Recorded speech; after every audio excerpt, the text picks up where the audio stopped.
Hello guys, in today's video I'm gonna show you how to fix Hogwarts Legacy stuttering. If you want to fix it, click here and then type game mode, go to game mode settings, enable this one, go to Xbox game bar, disable it, and then go to graphics settings. After that, all you have to do, just make sure to enable this one, and then just restart your PC. And after restarting your PC, type here background apps,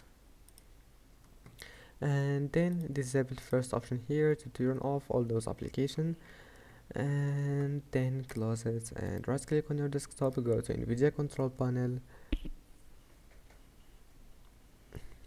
and after that click use my preference, move it to performance, and then click apply and then close it.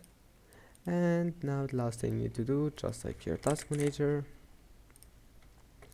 and then go to, maybe you'll find like that. If you find it like that, click more details and go to memory, and that's it. Now just close all the applications that takes your memory like Google Chrome, and that's it. Right click and end task, and I hope that can help you. Don't forget to like and see you in the next video.